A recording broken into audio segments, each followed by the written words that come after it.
Boa tarde, galera do Estúdio Aulas aí do canal do YouTube. Sou o professor Léo Matos, sou professor de informática aqui do Estúdio Aulas e nós vamos começar aqui um aulão de informática para o concurso do STM. Agora já com a camisa do STM. Vamos passar no STM com a ajuda aqui do Estúdio Aulas. Creio que vocês vão fazer uma boa prova. Além dos eventos gratuitos, não podemos esquecer que nós vamos ter o aulão de véspera, né? Aqui em Brasília, ele já está todo definido, já estamos na venda de segundo lote, o primeiro lote já esgotou. O evento será na LBV, que fica lá na Asa Sul. São apenas 500 lugares, será no dia 3, né? No dia 3, véspera da sua prova. E vai ser muito legal. Na verdade, eu acho que é dia 2. Daqui a pouco a gente vai anunciar direitinho. E a camisa vai ser essa aqui, ó. Essa aqui já é a camisa mesmo do evento. Já estamos vestidos com essa camisa aqui para dar sorte para vocês na hora da prova, tá bom? Mas vamos lá pro aulão, depois a gente fala um pouquinho mais do evento. Vamos lá. Vamos para a primeira questão que eu separei aqui. É a questão de número 1, que fala sobre o Excel, né? O que a questão fala aí do Excel? O Excel é no Excel. Tá faltando no aqui, tá faltando no aqui, ó. No Excel, as células, assim como as planilhas, podem receber nomes que poderão ser utilizadas durante a referenciação. O que é referenciar, gente? Referenciar é você descrever quais são os valores que você quer calcular. Então, por exemplo, quando a gente vai para o Excel e coloca assim, igual a 1 mais 10... Isso é referenciar, isso aqui é uma referência, ó. Referência é você apontar qual é o valor que você quer calcular. Esse tipo de referência aqui, ó, indica que o valor que você quer pegar é o valor que está na coluna A e na linha 1, né? E nesse caso aqui, nós estamos fazendo uma referência a um número constante, a um número qualquer, que você pode colocar aqui, o número 10, o número 20, o número 30, o número 3. Então a referência ela pode ser a uma célula, não é isso? Referência a uma célula, A1, pode ser referente a uma constante, a um número constante, mas também a referência pode ser a nomes que você pode dar a células e a intervalos. Como assim? Vamos lá, olha o que ele fala. No Excel, as células, assim como as planilhas, podem receber nomes. Vamos dar uma olhadinha na dica importante antes de resolver a questão. Vamos aqui, ó. Nós estamos no Excel, vou colocar o número 10 aqui, vou colocar o número 20, vou colocar o número 30 e vou fazer o seguinte, ó. Essa célula que é a A1, não é isso? A1, nós podemos chegar aqui, ó, coluna A, linha 1, caixa de nome, eu posso dar um nome que eu quiser para essa célula. Vamos chamar ela de valor e vou dar um Enter. Tá vendo? Ó, essa célula, além da referência normal que ela tem, que é coluna A, linha 1, A1, ela agora pode ser chamada de valor. O nome dela é valor. Eu vou chamar essa aqui de baixo de valor 2 e vou dar um Enter. Olha lá, essa célula é valor, essa é valor 2. E essa aqui eu vou chamar ela, vamos dar um nome para ela de valor 3. Aí eu chego aqui, ó, na hora de fazer o cálculo, eu posso colocar valor mais valor 2 mais valor 3. Tá vendo? Eu estou usando na referenciação da fórmula o texto que eu dei de nome para cada uma delas. Olha lá, valor, valor 2, valor 3, dou um Enter, 60. Tá vendo? Então a questão diz o seguinte, vamos voltar lá na questão. No Excel, as células, assim como as planilhas também podem receber nomes que poderão ser utilizadas durante a referenciação, questão correta. Aí aqui eu vou fazer o seguinte com vocês, porque vocês são fera, ó. Eu vou falar de um tipo de referência chamada de referência 3D, também conhecida como referência tridimensional. Só para essa galera que está assistindo esse evento, ó. Você que está assistindo esse evento, ó, é só para você, exclusiva essa informação, ó. Referência tridimensional. O que é uma referência tridimensional no Excel? É quando eu faço referência a uma célula que está em outra planilha. Então, por exemplo, eu estou trabalhando na planilha 1. Se eu estiver trabalhando na planilha 1 e quero fazer referência a uma célula de uma outra planilha, eu tenho que usar a referência 3D, também conhecida como referência tridimensional. Como é que funciona isso? Dá uma olhadinha lá. Então a referência 3D é para fazer referência a células externas. Então preste atenção, eu vou colocar aqui a sintaxe, a forma de regra para escrever uma referência 3D. A sintaxe, a regra é essa, igual o nome da planilha, eu tenho que colocar aqui. Depois do nome da planilha eu coloco uma exclamação e o endereço da célula. Então se tu chega na prova, tem assim, ó, igual gastos, exclamação B7, isso aqui indica que o Excel vai pegar a célula B7 da planilha gastos, porque gastos é o nome da planilha e o B7 é a célula. Vamos ver isso na prática para fixar. Vamos lá. Se eu chegar aqui no Excel, então, eu estou em qual planilha? Eu estou na Plan 1. Eu vou dar um nome para ela. Como é que eu dou um nome para a planilha? Eu dou 2 cliques no nome, ó. Dou 2 cliques no nome. Pode ser também assim, ó, botão direito em cima do nome e renomear. Aí eu vou chamar essa planilha aqui de... Vamos chamar ela de Estúdio. Pronto. Olha o nome da planilha, Estúdio, tá? O nome da planilha é Estúdio. Vou criar uma nova planilha aqui, inserir uma nova planilha. Vocês viram que eu cliquei naquele botãozinho do mais, né? Inserir uma nova planilha e vou chamar esse aqui de Aulas. Olha lá, uma planilha é chamada de Estúdio, a outra Aulas. Vou colocar alguns valores aqui na planilha chamada de Aulas e eu estou agora, vou voltar para a planilha Estúdio. Vamos lá. Eu estou em qual planilha, galera? Eu estou na planilha o quê? Estúdio. Eu estou na planilha Estúdio. Então eu vou colocar aqui, ó, A1 mais A2. Perceba que quando eu não coloco referência nenhuma à planilha, ó, usei crase, a planilha, veja bem, o A1 aqui, ele entende que é o A1 da planilha que eu tô. E o A2, ele entende que é o A2 da planilha que eu tô. Agora, se eu chegar aqui, ó, A1 mais aulas, exclamação A2, agora o Excel entende que o A1 é da planilha que eu tô e A2 é da planilha o quê? Aulas. Então ele vai lá na planilha aulas pegar o A2. Quer ver? Vou dar um Enter, ó. Por que que deu 40? Porque ele pegou esse A1 aqui, que eu vou botar até de amarelo, ó, e somou com o A2 da outra planilha, que é esse aqui de amarelo. Então, ó, 30 é o A2 da planilha aulas, 10 é um A1 da planilha estúdio, deu 40. Tá vendo? Então a gente acabou de aprender que referência 3D, referência tridimensional é quando eu pego células de uma outra planilha. E quando eu usar essa sintaxe, essa regra, eu tenho que colocar o nome da planilha, exclamação e o endereço da célula. Vamos para a questão de número 2, já pegamos, resolvemos a questão número 1 e já vimos a dica importante de ouro aqui para a sua prova. Vamos para a questão 2. A questão 2 diz o quê? No Excel, as referências relativas são fixas e identificadas pelo símbolo do cifrão. Esse item está errado. Errado por quê? Porque quando a gente fala de referências, continuando falando de referências, nós temos referências como endereços, tá, gente? Se falar endereços também não tem problema. Endereços e referências. Quando a gente fala de referências, essas duas referências aqui são muito importantes, ó, referências relativas e referências absolutas. A diferença na aparência dessas referências é essa, ó. Essa é uma referência relativa, olha aí. E essa é uma referência absoluta. Quando temos o cifrão, é uma referência absoluta. Quando não temos o cifrão, é uma referência o quê? Relativa. Então a referência relativa e a absoluta, em diferença qual é? Qual é a diferença entre essas duas referências? Vamos lá, vamos pintar bonitinho aqui e vamos colocar o seguinte. A diferença é o seguinte, as relativas são aquelas que mudam.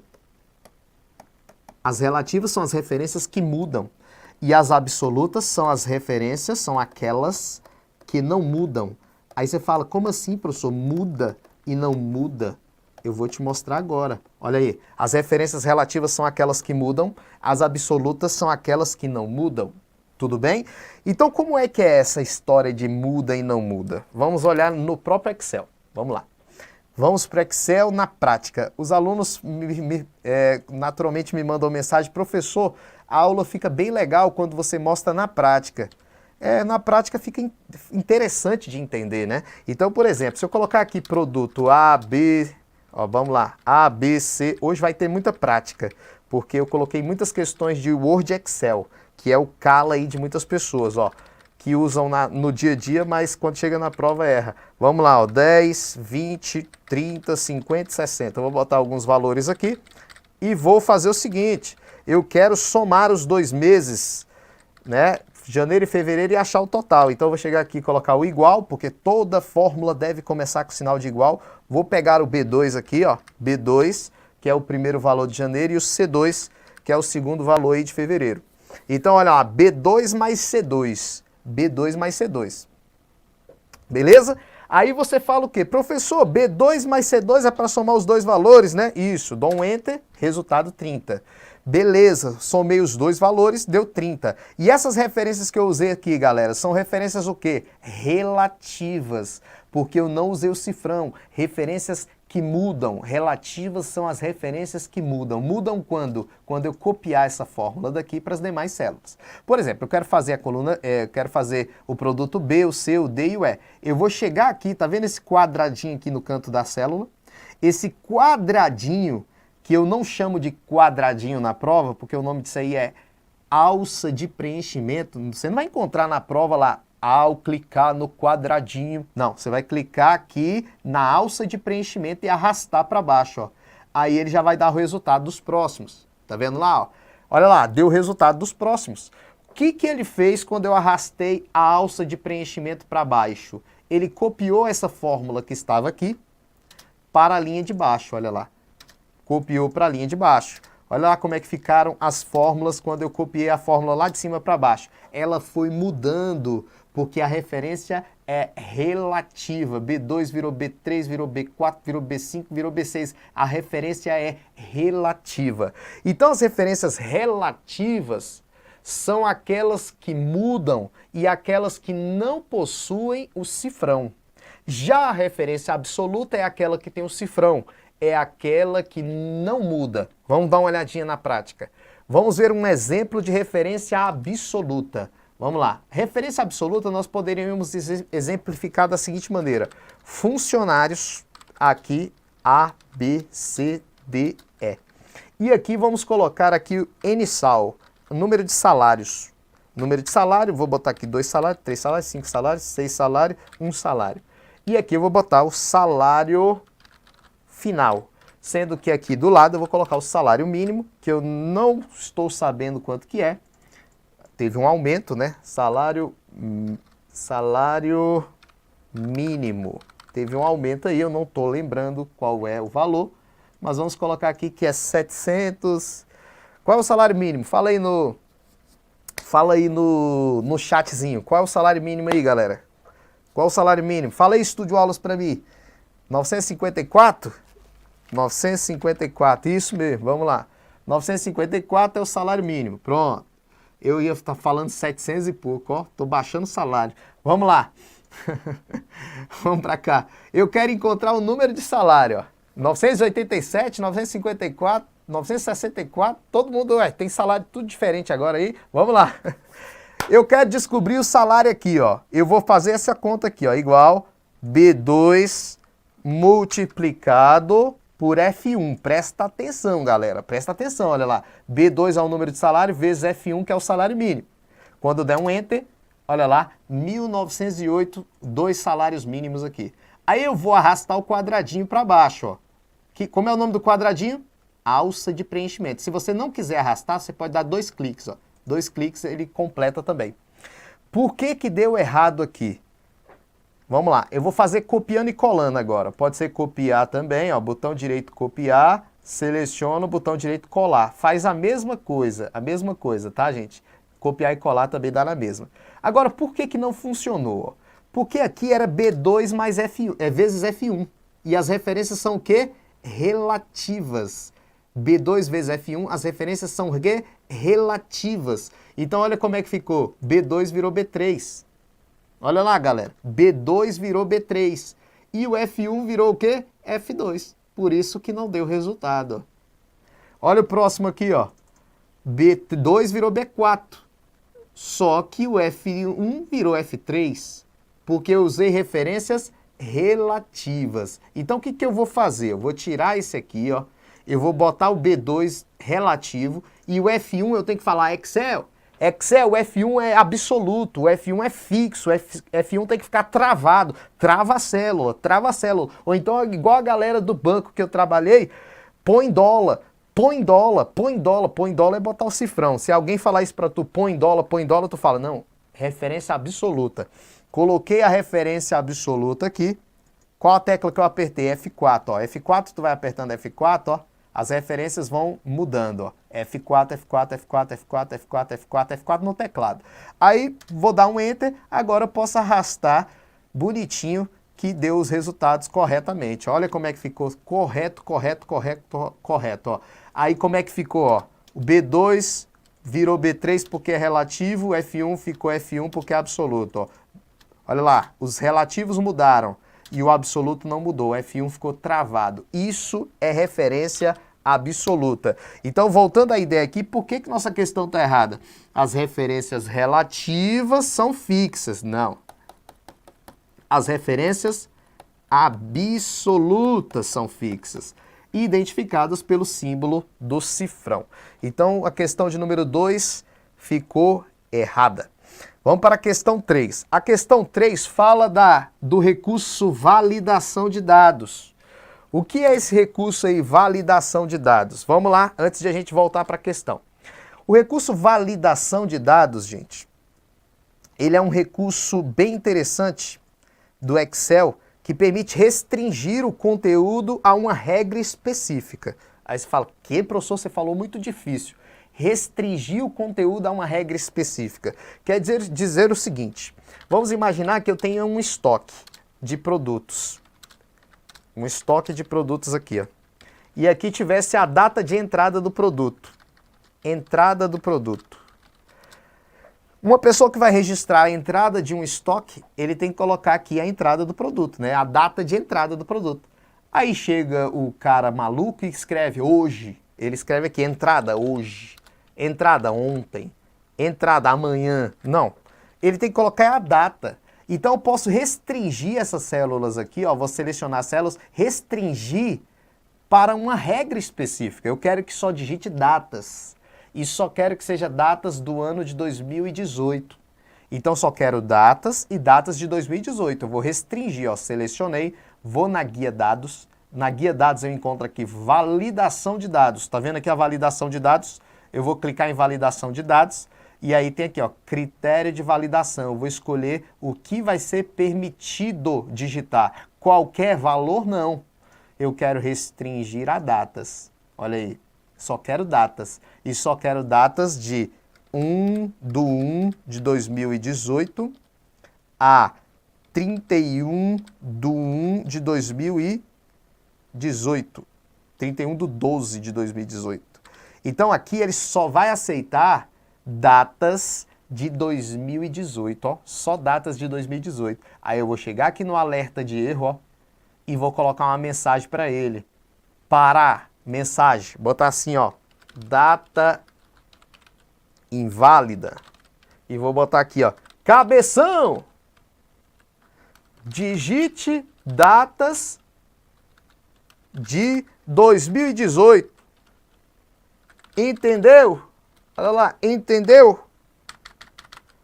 Aí eu vou dar um OK, ó. Aqui agora está restrito a datas e datas só de 2018.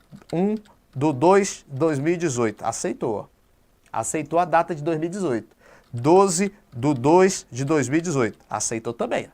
Agora, 15/2 de 2017. Cabeção! Olha lá.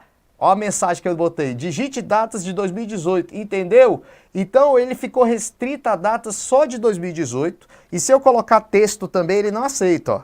Só aceita datas. Só datas e datas de 2018. Aí quando você vai lá na questão, Volta lá na questão. Ele diz assim, ó, o recurso validação de dados do Excel 2013, aí você fala, professor, mas a nossa versão é 2010, não importa. Aqui tivesse 2010 ia dar na mesma, 2010, 2013 é a mesma coisa, nesse recurso de validação de dados. Permite que se configure uma célula de tal modo que nela possa ser inseridos números com exatamente 12 caracteres. Vamos lá, eu quero inserir números somente com 12 caracteres. Números, né?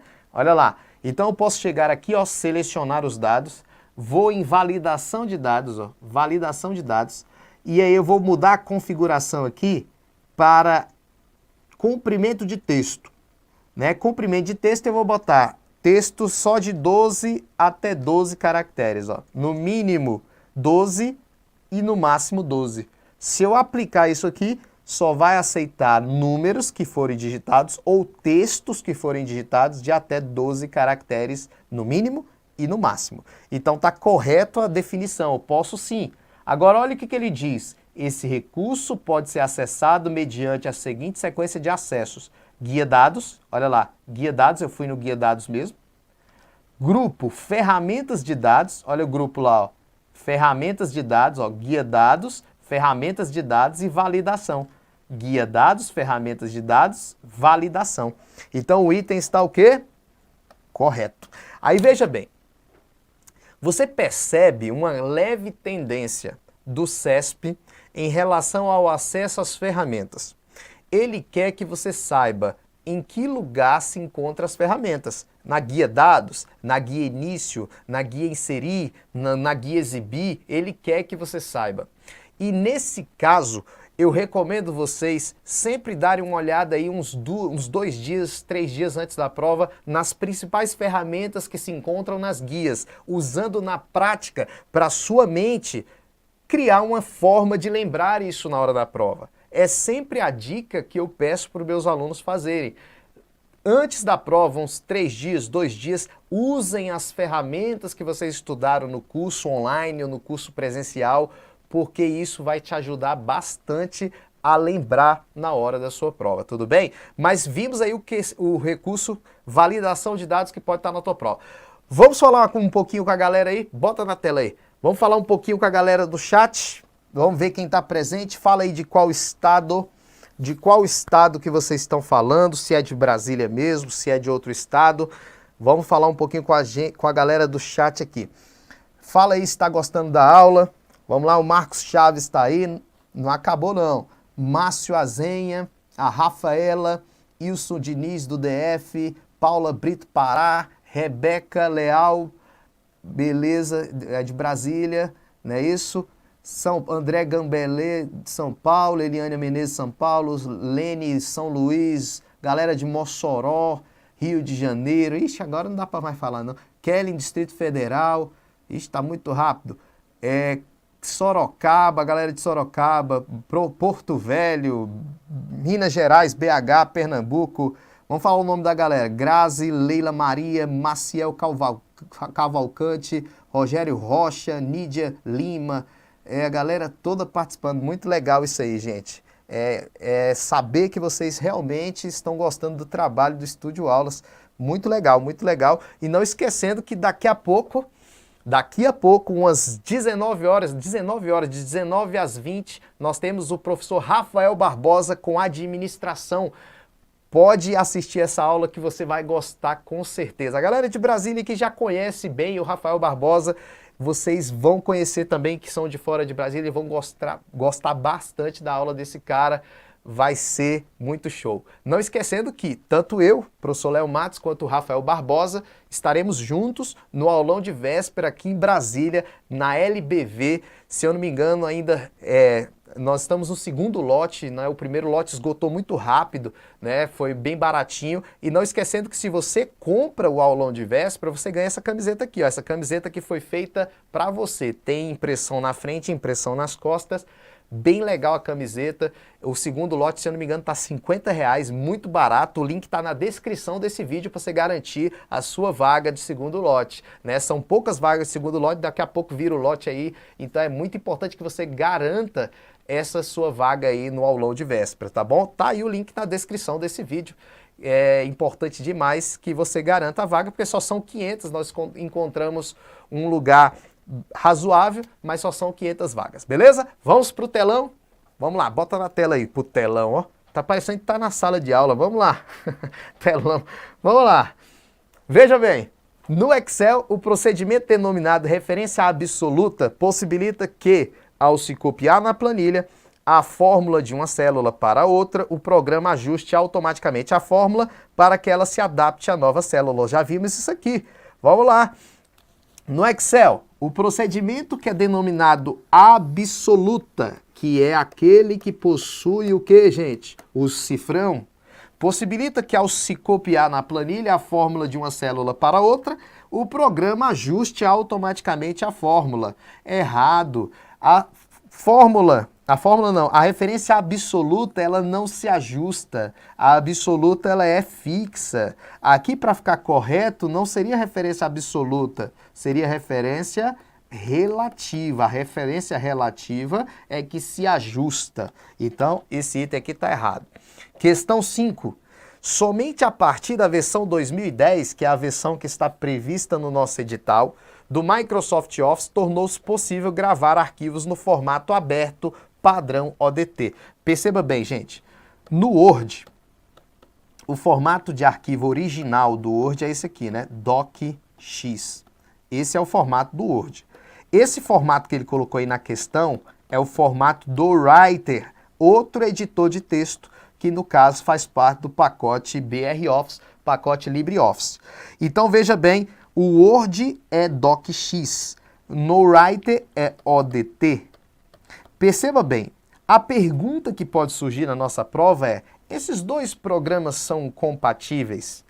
Será que eles são compatíveis? Quando eu falo compatibilidade de programas, eu estou falando de quê? Eu estou falando de que um arquivo abre no outro. O Word abre arquivos do Writer e o Writer abre arquivos do Word? Sim, eles são compatíveis. São compatíveis tanto na abertura de um arquivo, quanto também são compatíveis, olha lá, tanto na abertura quanto na salvaguarda, tá? Tanto na abertura quanto na salvaguarda.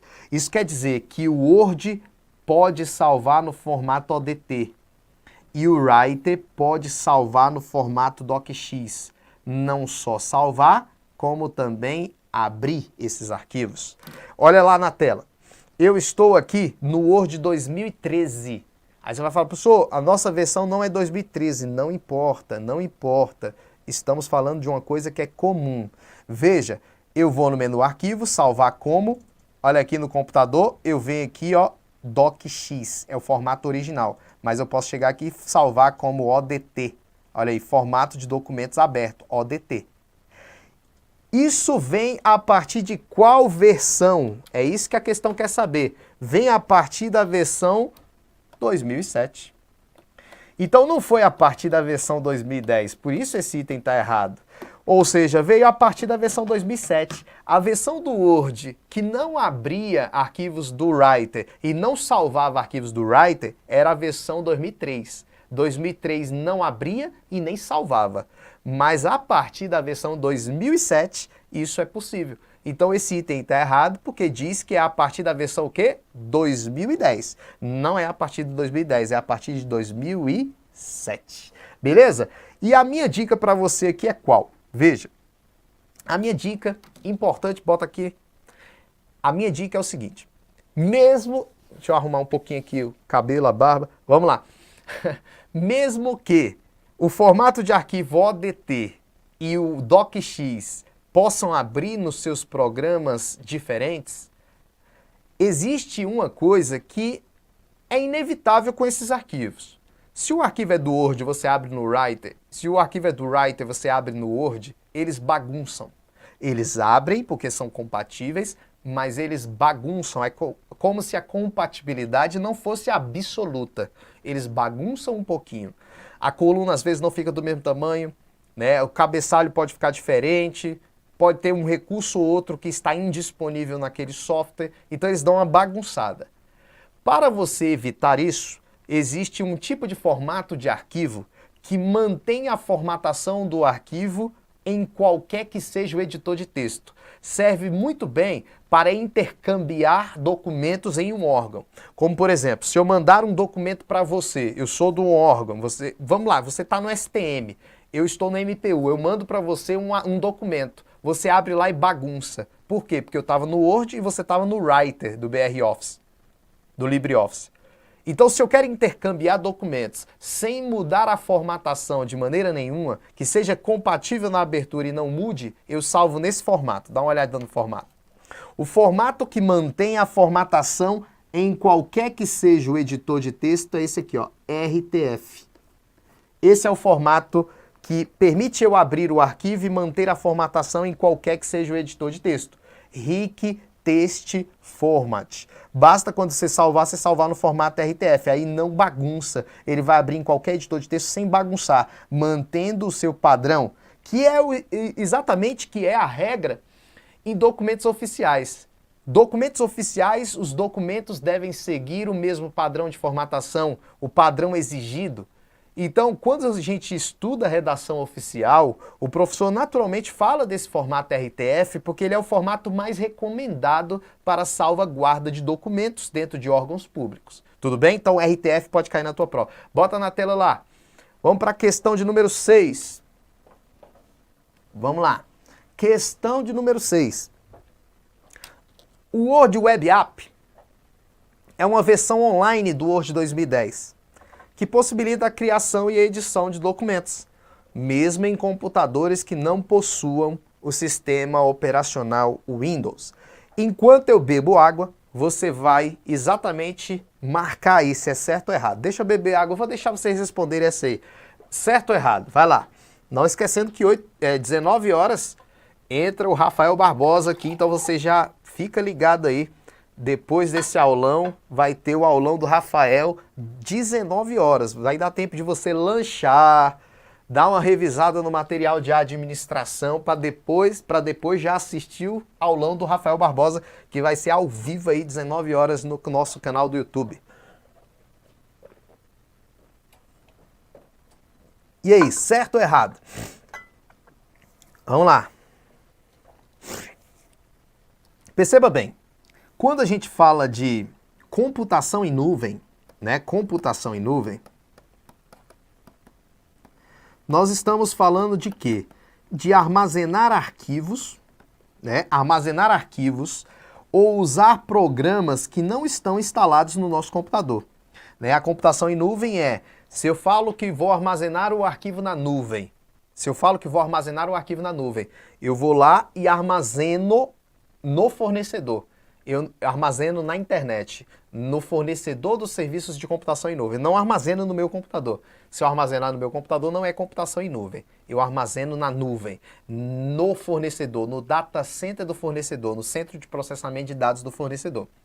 Certo? Se eu uso um programa em nuvem, se eu uso computação em nuvem, a partir de softwares, quer dizer que o software também não está instalado no meu computador. O software está no fornecedor e eu estou acessando o software via página da web. Quando se fala de computação em nuvem envolvendo a Microsoft, coloca na tela aí, vocês têm que lembrar duas coisas importantes. A Microsoft, ela tem o que a gente chama de OneDrive. O OneDrive é o disco virtual da Microsoft. Ele é um armazenamento em nuvem da Microsoft. É o disco virtual. Em vez de você armazenar seus arquivos no seu computador, você pode armazenar no OneDrive da Microsoft, no disco virtual. O OneDrive, antigamente, ele era chamado de SkyDrive, tá? SkyDrive, antigamente. Hoje ele é chamado de OneDrive. Antigamente era SkyDrive. Por que eu estou falando de antigamente? Porque como as versões estão mais antigas no edital do STM, eu gosto de falar da versão antiga e o mais novo, porque ele pode fazer alguma comparação, tá? Agora, na Microsoft também, lembrando que o OneDrive é da Microsoft, tá? Na Microsoft também tem o que a gente chama de Microsoft Office Web Apps. O que é o Microsoft Office Web Apps? É o Microsoft Office, o pacote da Microsoft, em aplicativos na web. ou seja, aplicativos na nuvem, na web. É você usar o Word na nuvem, Excel na nuvem, sem precisar instalar no computador, dentro de uma página, PowerPoint na nuvem. Beleza? É usar o pacote de escritório da Microsoft na nuvem, sem precisar instalar no computador, usar dentro de uma página. Paga uma assinatura para a Microsoft, você vai pagar por mês aí uma assinatura e vai usar o Word e Excel na nuvem, gerar arquivos na página e poder salvar tanto na nuvem quanto no seu computador. Esses aplicativos, o Word na nuvem, nós chamamos ele de Word Web Apps. Excel na nuvem, Excel Web App. PowerPoint na nuvem, PowerPoint Web App. Então, o que ele diz aqui, ó, o Word Web App é uma versão online do Word, é uma versão na nuvem, sim, que possibilita a criação e edição de documentos, sim, mesmo em computadores que não possuem sistema operacional Windows, sim, correto. Você pode estar usando computação em nuvem, e a computação em nuvem, olha o que é interessante aqui da questão, a computação em nuvem, ela tem uma coisa muito legal, uma característica de ser multiplataforma. Se você usa computação em nuvem, ela é multiplataforma. O que é multiplataforma? Pode ser usada em diversas plataformas. Pode ser no tablet, pode ser no celular, pode ser no computador desktop, pode ser Windows, pode ser Linux, pode ser MacBook, multiplataforma, que é exatamente o que ele diz aqui. Executa mesmo em computadores que não possuem Windows, pode ser Linux, pode ser o da Apple, Mac OS X da Apple, pode ser outro sistema operacional, não precisa ser necessariamente o Windows, tá? Então, isso é uma questão muito interessante aí para vocês também para a prova. Vamos para a questão 7. Vamos lá. No Word, a formatação de documentos por meio de estilos permite que, ao se modificar um estilo, todos os textos marcados com este estilo sejam modificados, além de permitir que sejam criadas marcações para índice. Essa questão fala sobre estilos. Estilos. Presta atenção. Duas coisas muito importantes a gente faz com essa ferramenta estilos. Primeira coisa, mudança de formatação. Presta atenção. Mudança de formatação em efeito cascata. Segunda coisa que os estilos também podem ser usados, né? Criação de índice. Mais especificamente falando, sumário. Perceba, eu posso usar índices estilos para mudança de formatação em efeito cascata. Criação de índice, mais especificamente falando, sumário. Aí você vai falar, como assim? Claro, vou mostrar na prática. Vamos lá. Só para essa galera aqui, né? Já estamos com mais de 400 pessoas aí assistindo, né? E com certeza a gente fica motivado vendo vocês aí dando valor ao trabalho bem feito, um trabalho sério que a gente tem aqui no Estúdio Aulas. Mas vamos lá, vou mostrar para vocês porque vocês merecem de tudo aqui que a gente possa fazer para vocês. Olha aqui, vou trabalhar com estilos para você ver como é que funciona. Vou selecionar a regra de 3, vou selecionar só os títulos e vou colocar em estilo. Ó. Selecionei soma de esforços, estou segurando a tecla Ctrl, tá bom, galera? Estou com material aqui do Décio Souza, professor de matemática. Ó. Vou selecionar todos os títulos segurando a tecla Ctrl. Estou segurando Ctrl. Ctrl e vou selecionando. Ó. Olha lá, Ctrl, selecionei todos. Beleza, para não demorar muito. Aqui em cima na guia página inicial, né, que no programa que vai cair para a prova de vocês, não é página inicial, tá? Lá é início, guia início. No Office 2010 não é página inicial, é início. Mas isso não importa muito, é início lá. A início eu vou pegar aqui e vou colocar um estilo de título. Vou botar esse estilo de título aqui, ó. Título 1. Tá vendo? Então todos os títulos ficaram com essa cor aí, ó, azul, olha lá, cor azul, né, naquele tamanho ali, beleza. Aí você chega aqui não vou colocar você no meio não, mas chega meu chefe e fala assim, Léo Matos, ficou bem legal essa cor azul aí, mas eu tava aqui olhando, eu acho que vai ficar melhor vermelho, Léo Matos. Aí vou lá pro documento, coloca a tela na tela aí. Aí eu olho pro documento e falo, rapaz, vou ter que selecionar tudo de novo para mudar a cor para vermelho? Claro que não. Se você usou estilo, esse estilo de título aqui, ele não está em todos os títulos do meu documento, o que você tem que fazer? Mudar o estilo. Você não precisa selecionar tudo de novo, você muda o estilo que está aqui, ó. Você clica com direito nele, modificar. Quando você clicar no modificar, ó, já tem a cor azul aqui, ó. Aí você vai aqui e coloca vermelho. Você pode mudar a fonte para Arial Black. Pode botar aqui tamanho 14. Você pode fazer as modificações, sublinhar. E você dá um OK. O que ele fez lá? Ó? Ele mudou todos os títulos do meu documento. Ó, porque os títulos estão formatados com estilo. Isso é uma vantagem do estilo. O que eu formato com estilo, se eu alterar o estilo, ele altera todos aqueles que estão com estilo, que é o que eu coloquei aqui para vocês. Ó. O estilo permite a mudança de formatação em efeito cascata. Aí você fala, professor, o que é o efeito cascata? Eu mudei um, mudou todos. Mudei o estilo, mudou todos. Efeito cascata é isso. Mudei um, mudou todos. Efeito cascata. Bota lá na tela. Além disso, disse para vocês o seguinte. Vamos lá.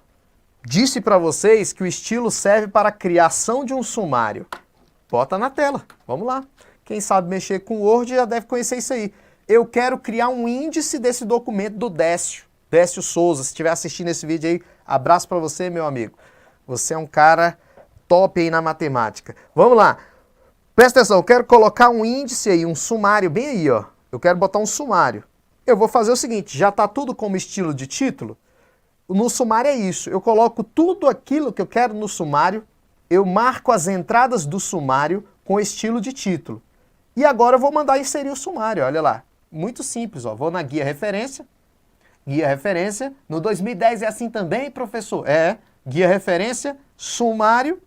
E como já está como estilo de título, ele vai pegar tudo que está como título e vai colocar no sumário. Olha o sumário prontinho aí. Olha o sumário perfeito, ó. Tudo que estava como título já apareceu no sumário. Então qual é a dica? Para a criação de um sumário, eu seleciono tudo que eu quero que vá no sumário. Naturalmente são os títulos. E coloco como estilo de título. Quando eu colocar como estilo de título e for lá no sumário, ele coloca automaticamente. Bota na tela aí. Voltando então à nossa ideia, os estilos servem para esses dois aí. Beleza. Aí olha lá, no Word, por meio da opção, olha aí, no Word, por meio da opção índices, encontrada na opção referência do menu inserir, é possível a inclusão de sumários e índices em um documento em edição. A inclusão é feita automaticamente para aqueles itens ou títulos que foram devidamente formatadas pela opção estilo do texto. Essa questão está correta. Só que aqui você tem que fazer uma adaptação para a nossa realidade. Aí você fala, como assim, professor, adaptação para a nossa realidade? Na nossa prova vai cair o Word 2010. Então seria assim, ó, por meio da opção... Vamos lá, vou mudar aqui o texto, porque esse aqui é uma questão muito antiga. Por meio da opção índice não, por meio da opção sumário, eu estou adaptando, tá? Por meio da opção sumário, encontrada na guia, né? Na guia referência, tira esse menu aqui, que esse menu não existe. Olha lá, no Word 2010, por meio da opção sumário, é encontrada na guia referência, é possível a inclusão de sumários e índices feitos em um documento e edição, tá? Então eu só estou adaptando à realidade, porque eu trouxe essa questão aqui, essa questão é muito antiga. Era quando o Word tinha menu inserir, menu exibir, menu formatar, menu arquivo, menu... Não existe mais isso. Então na nossa realidade, que é a nossa realidade da prova, essa questão adaptada seria exatamente dessa maneira, tá bom? Nunca esqueça que na prova os índices ficam na guia referência, não é inserir, Pelo amor de Deus, inserir não tem índice. Inserir não tem índice, é na guia referência. Beleza? Vamos lá, vamos para a próxima questão, questão número 9. Antes de fazer a questão número 9, vamos falar com essa galera aqui do chat. Vamos lá, galera do chat aí, eletrizante. Mais de 450 pessoas, muito legal, é isso aí. Ao vivo é dessa maneira. Vamos falar com a galera, ó. Tá a Karine, a Alemar aí, Fala Mansa Celular, Tiago Silva, né? Wilson Diniz. Galera, faz o seguinte aí, galera do Estúdio Aulas, ó. Cria um grupo do WhatsApp aí, bota o número aí, outro grupo do WhatsApp. Se já tiver o grupo, já coloca o número aí na descrição desse vídeo aí pra essa galera entrar. Beleza, tá aí o Isaac Gabriel, abraço aí pra você, Rogério Rocha, Maciele Ferreira, Meirivaldo Costa, Dalisson Gama, Jefferson, Mônica, Simoninha, boa tarde aí, Beatriz, todo mundo vai pro aulão de véspera? Quem vai pro aulão de véspera aí? O aulão de véspera vai ser na LBV, quem vai vir de fora de Brasília aí, é mais difícil a galera vir de fora de Brasília, né, porque vai poder fazer nas capitais, né, vai poder fazer a prova nas capitais, mas o aulão de véspera vai ser muito legal, daqui a pouco eu vou falar um pouquinho sobre ele, o link já tá aí embaixo, tá, o link, você vai ganhar essa camiseta aqui, para você ter uma ideia, o segundo lote tá muito barato, R$50 e você ainda ganha camiseta, bicho, R$50 quase não paga nem a camiseta. Mas a gente quer todo mundo bonitinho com a camiseta, né? Eu vou passar aí no STM, vamos passar no STM juntos, né? Então, o aulão de véspera vai ser no sábado antes da prova e tá aí o link na descrição do vídeo para vocês. Vamos lá, vamos fazer a questão número 9. A Lourdes tá aí, oi, Lourdes. Drica Linda 21, abraço aí para vocês, Brígida, todo mundo, vamos lá. Questão 9. O sistema operacional Windows 7 possui como padrão o antivírus Bitdefender, que é disponível em sua instalação mínima e permanece oculto no desktop do computador. Errado. Vamos lá, esse Bitdefender aqui não é nada relacionado ao Windows. O nome de uma ferramenta de segurança que está presente na instalação padrão do Windows é chamado de Windows Defender. Windows Defender. O Bitdefender, ele é antivírus, só que ele não faz parte do Windows, tá? Tem nada a ver com Windows. O Windows Defender, ele pode ser entendido de duas maneiras. Como a nossa prova é o Windows 7, no Windows 7, o Windows Defender, ele não era antivírus ainda, né? Ele era apenas um anti-spyware, um antiprograma espião, tá? Anti-spyware. Ele era apenas um anti-spyware, ele não era um programa para proteger contra vírus, ele não era antivírus.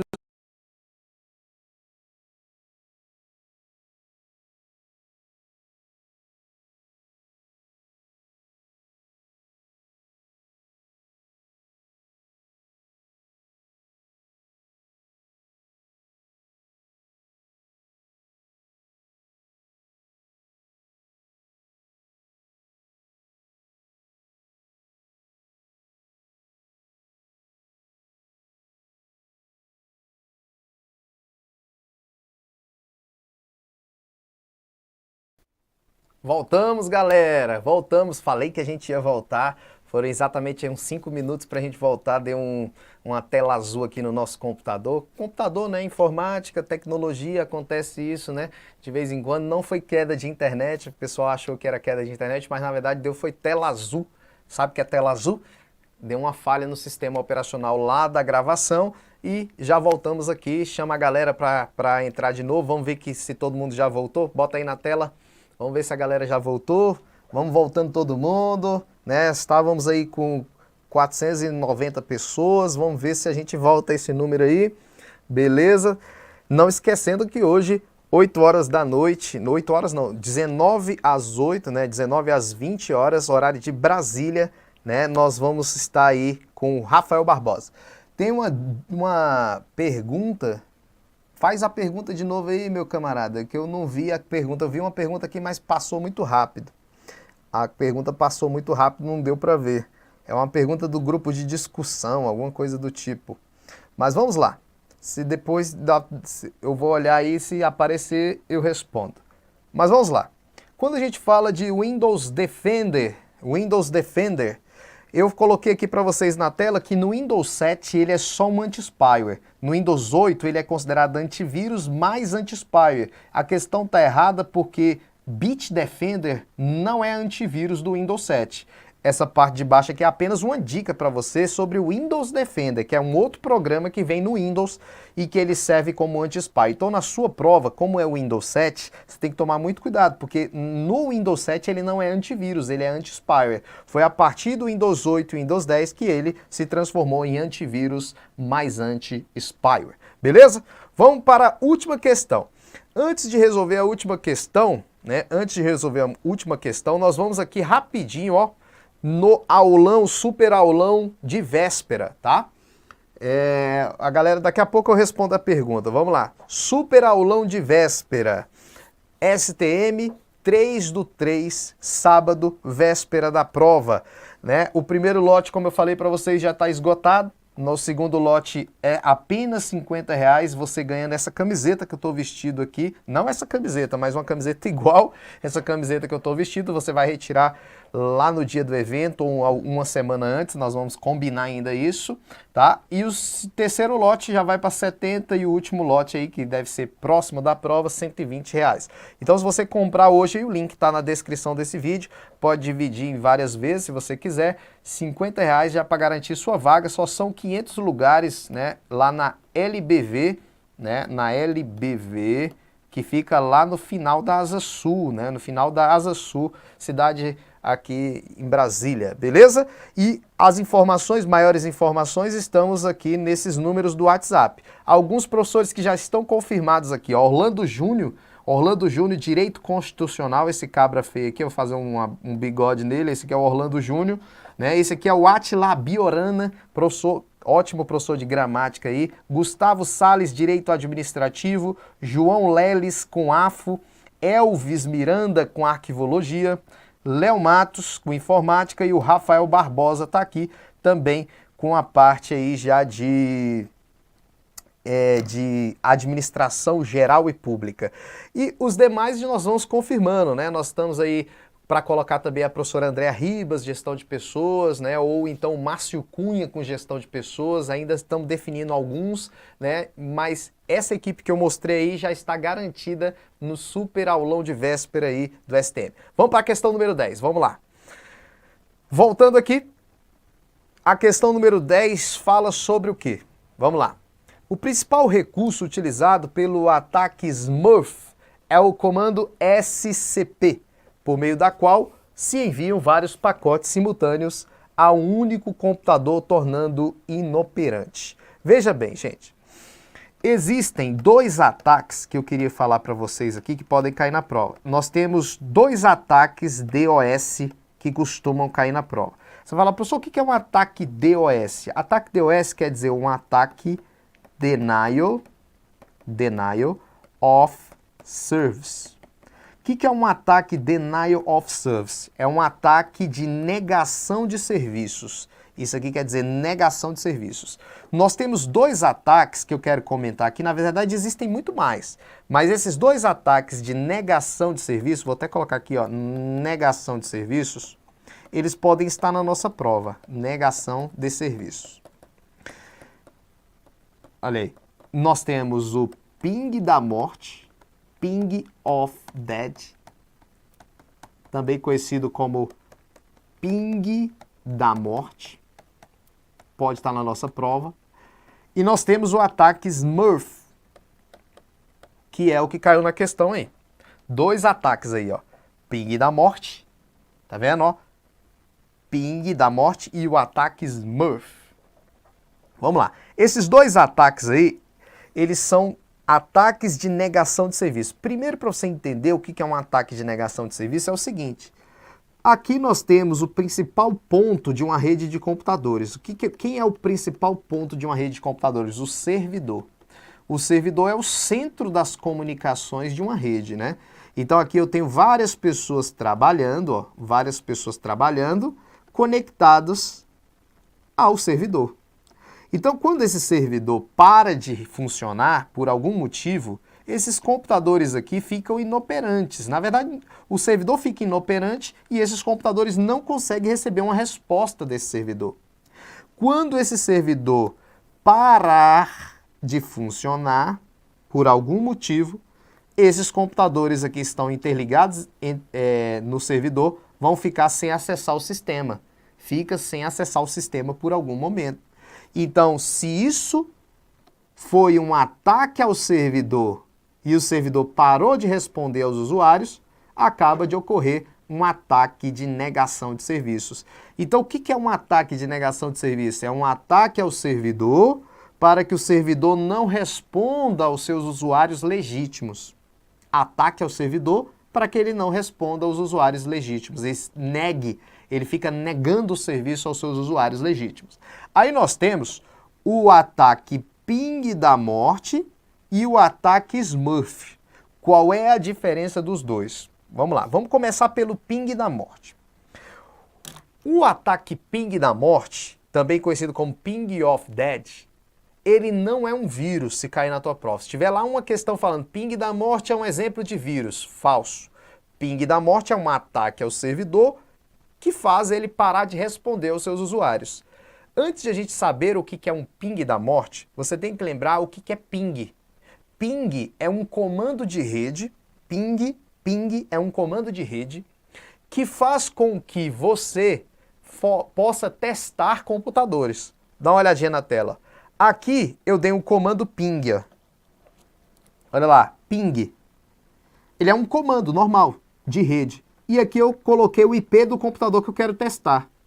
Quando eu dou um ping em um computador, quer dizer que o meu computador está mandando 4 pacotes de dados para saber se esse computador vai responder. Ó. Disparou 4, ó, olha aqui, deixa eu pegar uma caneta melhor aqui. Ó. Enviados 4 pacotes, recebido 0. Então enviou 4 pacotes aqui do meu computador para esse servidor, para esse computador aqui que eu estou testando, e ele não respondeu. Ó, esgotado tempo de limite, tá vendo? Se ele não me respondeu, eu entendo que esse computador que eu estou querendo testar, ele não está ligado, ou ele está com algum problema na placa de rede, problema nos cabeamentos. De alguma forma ele não me respondeu. Então eu interpreto da seguinte maneira: se esse computador não me respondeu, é porque ele não está ligado, ou então ele não está funcionando, ou então não está conseguindo ter essa comunicação. Aí eu vou descobrir o porquê. Então o ping, ele é um comando para testar redes. Dá uma olhadinha lá, testar computadores de uma rede. Olha quando ele funciona, ó, ping, esse computador, ó, respondeu. 4 pacotes, 4 respostas, ó. Enviado 4 pacotes, recebido 4 pacotes. Esse computador está certinho, tá me respondendo corretamente. Então ping, ele é um comando para testar estações de trabalho, testar computadores. Só que aí o que acontece? Cada pacote enviado desse aqui, gente, ele tem 32 bytes, ó. 32 bytes, então ele envia pacotes de 32 bytes. Aquele ping da morte consiste no envio de pacotes maiores do que o que pode ser permitido. Maiores do que o permitido. Então o que o golpista não, o que o atacante faz? Ele consegue de alguma forma alterar aquele comando ping para que aquele comando envie pacotes maiores do que é permitido. Ele manda pacotes, por exemplo, de 64 bytes. Se mandar pacotes de 64 bytes, aquele servidor pode gerar uma sobrecarga nele, ele travar e parar de responder aquele usuário. Acabou de acontecer um ataque de negação de serviço. Então, através do ping da morte, o envio de pacotes maiores do que o que é permitido faz o computador travar. Ou seja, faz com que ele pare de responder aos usuários. Naturalmente, quando eu vou para o curso presencial, os alunos, quando eu falo assim, ping da morte, muitos alunos estão ali meio não prestando atenção, eu falo, como assim, professor? Pinga da morte? Eu falo, não, ping da morte, ping, não pinga da morte. Porém, há uma relação parecida. Por exemplo, para que serve o ping da morte? O ping da morte serve para derrubar o servidor. né? Fazer o servidor parar de responder aos usuários. Derruba o servidor, derruba o servidor para ele não responder aos usuários. É um ataque de negação de serviço. Já a pinga da morte derruba quem? Você, quando bebe demais. A pinga da morte derruba o usuário. O ping da morte derruba o servidor. Qual foi a sua pinga da morte? Pensa aí. Qual foi a pinga que te derrubou? Pensa aí. A minha foi essa aí, ó. Coloca na tela. A pinga que me derrubou um dia foi essa pinga aqui, ó. Cantina da Serra. Essa pinga aí me derrubou um dia, ó. Tanto que eu não posso nem sentir o cheiro desse trem aqui, ó. Cantina da Serra. Essa aqui é a pinga da morte. Essa é a pinga da morte. Derrubou quem? O servidor? Não, derrubou o Léo Matos. Derrubou o Léo Matos, que não conseguiu responder, né? Porque estava morto. Então, essa é a pinga da morte, ó. Cantina da Serra. Qual é a de vocês aí? Que matou vocês no outro dia, vocês não conseguiram levantar, ó. Eita! Quando você levantou, ó o valor, ó, R$ 9,99, ó. R$ 9,99 para tu morrer no outro dia. Que tu não levantou no outro dia, que tu falou, caramba, já tá passando Faustão já, tu acordou na hora do Faustão, morreu no outro dia. Ipioca, galera falando aí, Ipioca. A dúvida é se o grupo do WhatsApp também é considerado um grupo de discussão. Pode ser, o grupo do WhatsApp pode ser um grupo de discussão sim, que é um grupo criado por pessoas que têm o mesmo interesse para discutir. Pode sim, o grupo do WhatsApp é um grupo de discussão porque é um grupo na internet. Como também temos os grupos de discussão no Facebook, né? Também pode ser considerado. Beleza, mas vamos voltar lá. Então o ping da morte, a gente já sabe o que é o ping da morte. Mas a questão não falou do ping da morte, né? Vamos lá, a questão não falou do ping da morte, falou do Smurf. O que é o ataque Smurf? Também é um ataque de negação de serviço, só que o Smurf é diferente. O Smurf, ele funciona da seguinte maneira. Vocês já assistiram aquele desenho Smurf? Já assistiram aquele desenho Smurf? Eu não vou explicar com muito detalhe o que é o ataque Smurf, porque a gente não tem muito tempo, eu já tenho que encerrar a nossa aula. Mas já viram o desenho dos Smurfs, que são aqueles bichinhos azuis? O desenho do Smurf diz o quê? Que os Smurfs naturalmente atacam em bando, né? Então vão vários Smurfs atacar em bando, eles trabalham juntos, um conglomerado. E a ideia do Smurf, do ataque Smurf é essa. Muitas informações sendo enviadas ao mesmo tempo ao servidor. Eles conseguem, de alguma forma, enviar várias informações ao mesmo tempo para o servidor. Smurf, muitas informações ao mesmo tempo, em grupo. E aí o servidor consegue fazer o quê? Sobrecarregar. Claro que no meu curso online eu explico com detalhes como é que funciona o ataque Smurf, só que como não temos tempo, eu só quero que vocês lembrem dessa ideia dos Smurfs em bando, fazendo o quê? Gerando uma sobrecarga no servidor. E se o servidor está toda hora sendo, vamos dizer assim, massacrado por informações, ele gera uma sobrecarga, desliga e não responde aos seus usuários. Voltando lá na tela, o erro da questão, para a gente encerrar, galera, é o seguinte. O principal recurso utilizado pelo ataque Smurf é o comando SCP, e não é. Tanto para o ataque Smurf como para o ataque ping da morte, o comando que é usado é o comando ping. Tanto no Smurf quanto no ping da morte, o comando é o ping, não é o comando SCP. Agora olha lá, por meio do qual se enviam vários pacotes simultâneos, gera a sobrecarga a único computador, tornando inoperante. A única coisa errada é que esse comando não é o SCP, ele é o comando ping. Então esse item aqui está o quê? Errado. Beleza? Então, esse ataque, vamos dizer assim, Smurf, né? Como foi um ataque, vários computadores sobrecarregando o servidor, ele pode cair na tua prova como um ataque DOS, ou pode cair como um ataque DDoS. Bota na tela. O que é um ataque DDoS? Ó, DDoS. É um DOS, um ataque de negação de serviço distribuído. Sempre que tiver vários computadores sendo usados ao mesmo tempo, enviando informações simultaneamente, nós podemos chamar tanto de DOS na prova, não tem problema chamar de DOS, mas também pode ser chamado na prova de DDoS, que quer dizer um DOS de forma distribuída. Um DOS de forma distribuída, beleza? Um ataque de negação de serviço de forma distribuída por vários computadores, tá bom? Então não esqueçam disso, isso aí pode cair na sua prova também.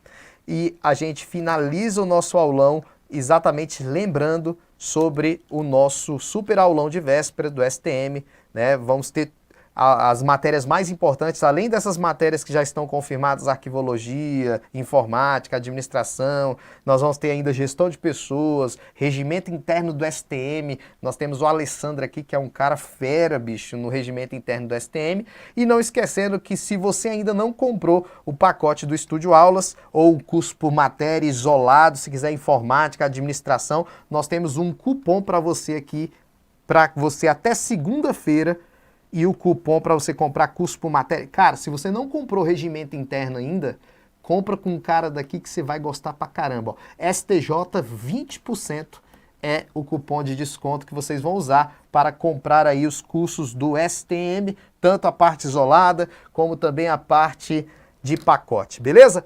Galera, quero agradecer demais a presença de todos vocês. Foi muito legal estar com vocês aqui. Com certeza essa camisa aqui vai fazer diferença na sua vida aí no aulão de véspera, você vai guardar, porque quando você ver o seu nome no diário oficial, você vai vestir essa camisa aqui, ó, vamos passar no STM. Na verdade, se você encontrar seu nome no diário oficial, você já não vai mais vestir essa aqui. Você vai botar assim, eu passei no STM, eu fui nomeado no STM. Que é o que a gente deseja aqui do Estúdio Aulas para vocês, beleza? Muito obrigado pela presença de todos.